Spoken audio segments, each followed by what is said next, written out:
Muy bien, entonces empezamos esta primera parte de triángulos, bien, que corresponde a los conceptos y definiciones básicas y a los teoremas básicos, ¿ya? De triángulos. En esta primera parte vamos a ver, bueno, en primer término, la definición. ¿Recuerdas la definición de un triángulo? Es aquella figura geométrica limitada por tres segmentos no colineales, ¿ya? Ojo, también recuerda la definición.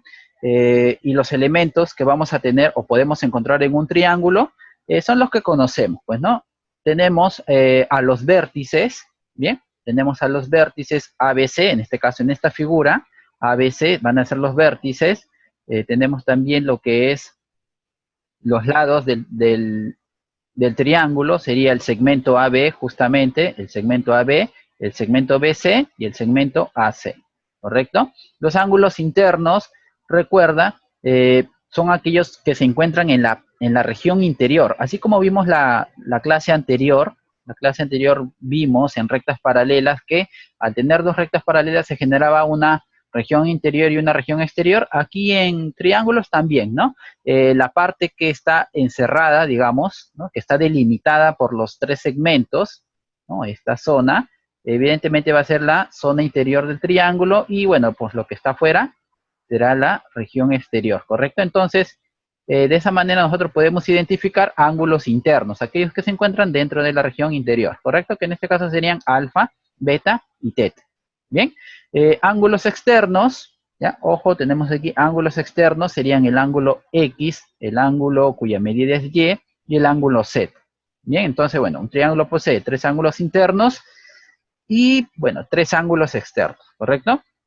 El perímetro en un triángulo se va a calcular como la suma de las longitudes de los segmentos que conforman dicho triángulo, ¿correcto? En este caso sería lo que mide el segmento AB, que es A unidades, BC, que es B unidades, sumado con AC, lo que mide ese segmento, que es C unidades. Bien, lo tenemos aquí, A más B más C. Bien, ojo que la notación para el perímetro es 2P, ¿correcto? Porque justamente, y te vas a dar cuenta en el transcurso del curso, que lo que más vamos a utilizar por ahí de repente en fórmulas o en propiedades futuras va a ser el semiperímetro. Bien, y es por eso que el semiperímetro lo denotamos con la letra P, que va a ser la suma de los lados dividido entre 2, ¿correcto?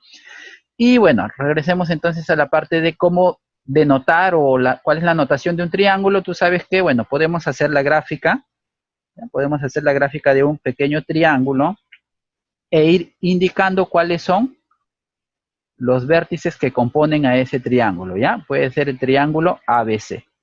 Ojo que aquí el orden de los vértices, ¿no? Al momento de nombrar un triángulo es indistinto, es decir, en esta figura podemos observar que el triángulo, bueno, lo vamos a denotar como ABC, pero pudo haber sido, lo podríamos haber denotado de la siguiente manera, el triángulo BAC. Hace referencia, ambas notaciones hacen referencia al mismo triángulo, ¿cierto? ¿O cuál otra combinación puedes encontrar para denotar este mismo triángulo?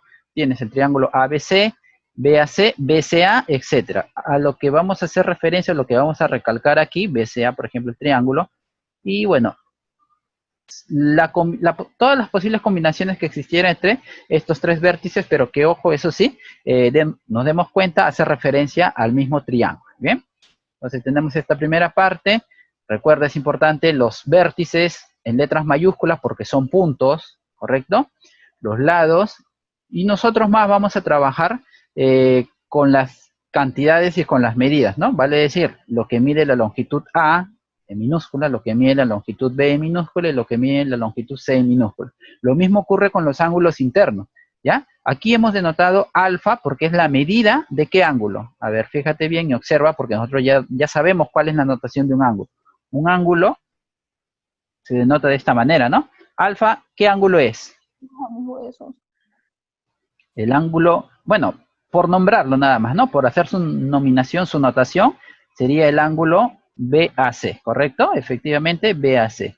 El siguiente ángulo, en este caso beta, ¿qué ángulo es? ABC. Entonces, en realidad, este es el ángulo interno ABC. Bien. Y por último, el ángulo que mide teta es BCA o ACB, ¿correcto? Entonces, ángulo BCA. Bien, BCA. Pero ya te digo, nosotros más nos vamos a concentrar en estos en estas medidas que, por eso le hemos llamado alfa, beta y teta, ¿no? Porque son con las cantidades con las que vamos a trabajar. Bien, y lo mismo, bueno, pues lo mismo va a ocurrir ¿con quién? Con los ángulos externos. Aquí sí ya directamente estamos trabajando con las medidas, ¿no? Ojo que estas son las medidas. Bien, ahora sí.